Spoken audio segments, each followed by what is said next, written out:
Welcome back and good evening, everybody. I have a really quick card reveal tonight. This is a very big vintage card purchase in my collection. It's also working towards the 1948 Bowman set.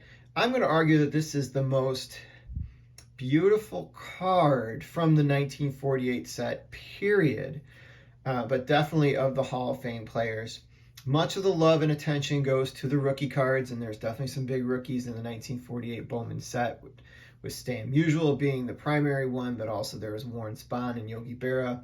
All wonderful cards that I don't own yet in my collection, but I sure will show you when I get them. But I was super thrilled to pick this one up because I think it is the coolest looking card in this set, and it's of a superstar. I am talking none other, based on, you can see the Easter eggs in the background, of Bullet Bob Feller. As you can see in this picture, he's in his Cleveland Road jersey, I believe, at this time. So this must be taken at Yankee Stadium in the background. And the image is very clear. This is obviously a PSA 3 for me, so it's maybe not the best condition card out there that you can obviously purchase. Some are going to have a little bit more better centering and a clearer image on there. But I think this is a good example that I could afford within my budget. Super thrilled to get this. Feller, for those of you who may not be too familiar, was probably the superstar pitcher of the 1940s, but definitely was of the late 30s.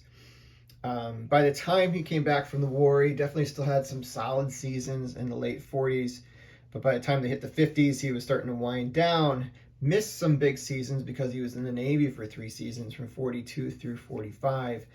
But what's really kind of cool about him is that he threw a no-hitter in 1940, but also came back and threw a no-hitter in 1946. And he was a member of the last Cleveland baseball team to win the World Series in 1948. He was obviously probably their star pitcher at that time. And this is just a beautiful image of him during that time. Again, I tell you, I love 1948 Bowman, and I love the simplicity of the picture on the cards. Even though color definitely added some to it thereafter, but I just love the simplicity of kind of just a simple photograph that's been transposed onto cardboard. I'll give you a better look at this kind of closer up. Sorry about the glare if it's on there. Let me tilt it a little bit so it doesn't glare as much. But just look how the Indians uniform really pops in this card. And he's still a fairly young man in this picture. I think he was only like 29, 30 years old probably when this was taken. He wasn't quite the older player that you kind of see on the cards featured behind here. And here's the back.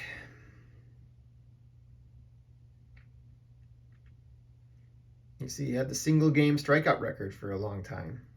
Obviously has since been broken. He had the single season strikeout record, also has since been broken.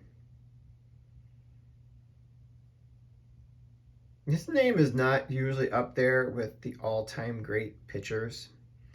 And I think that has a lot to do with him missing time, and the player that was, featured in the 50s just wasn't the player that he was before he left for the war, or even the first few years that he came back from the war. So he didn't have like the longevity of some of these other great pitchers.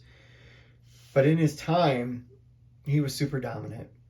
And I am just so thrilled to have this card, which I think is the best looking card of the 1948 Bowman set.